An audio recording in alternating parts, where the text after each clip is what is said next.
السلام عليكم ورحمة الله وبركاته. عاملين يا شباب؟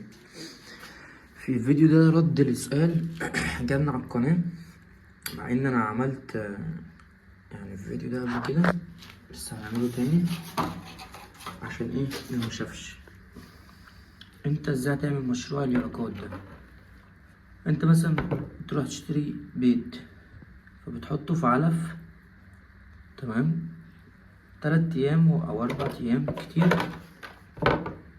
يعني انت فاهم، بتسيبه 5 ايام لضمان ان كل البيض فأس.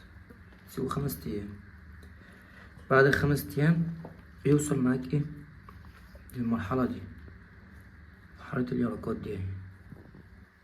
دي شكل اليرقة يا صغير. تبدأ بقى ايه، اوريكم ايه المراحل. تبدأ تغذيه شوية.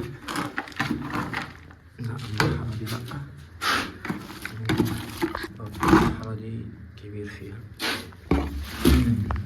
بيبدأ ايه اليرقات تشد حيلها كده، دول مثلا عمرهم أسبوع، مثلا 5 أيام، حاجة كده، تمام. تبدأ تحطلهم بقى ايه مخلفات، أي مخلفات بياكلوها.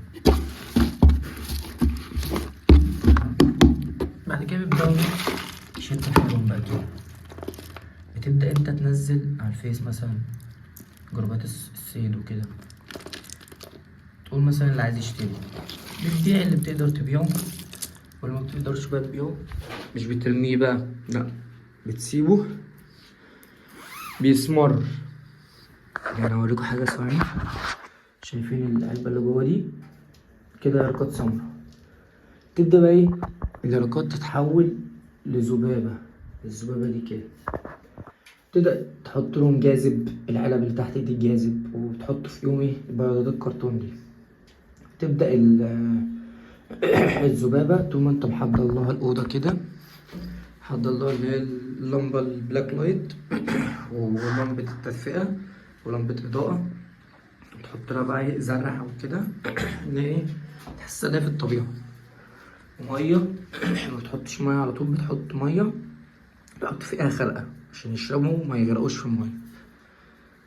بس بتبدأ هي تبيض في البياضات دي، وتبدأ انت بقى ايه تعيد الفكرة دي تاني. تبدأ تحطها البيض 5 أيام ويفقس، يجيب لك يرقات صغيرة، تبدأ تغذيه يوصل معاك للأحجام دي. تبدأ بقى ايه تسوقه على الفيسبوك، تعمل قناة زي ما أنا عامل كده على اليوتيوب، تعرض المشروع. تبدأ يعني بأي طريقة تبيع، فاهم؟ هو السوق شغال والتسويق شغال.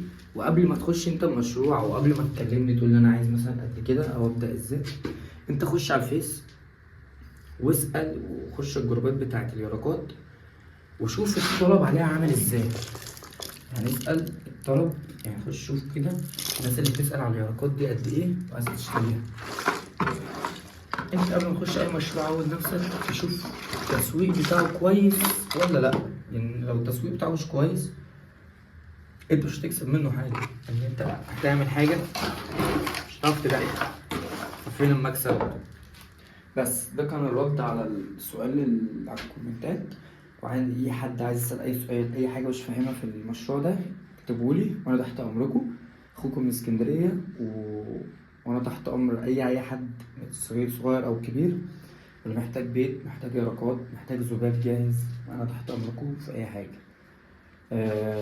يا ريت اللي مشتركش في القناه يشترك وفعل زر الجرس وحط لنا لايك. خلاص داخلين على 1000 مشترك، يا ريت تشجعونا عشان بأمر الله هيكون في هدايا، وهنطلع يرقات ببلاش، وهنطلع كل اللي انتوا عايزينه. يلا كان معاكم سمير احمد من اسكندريه، يلا سلام.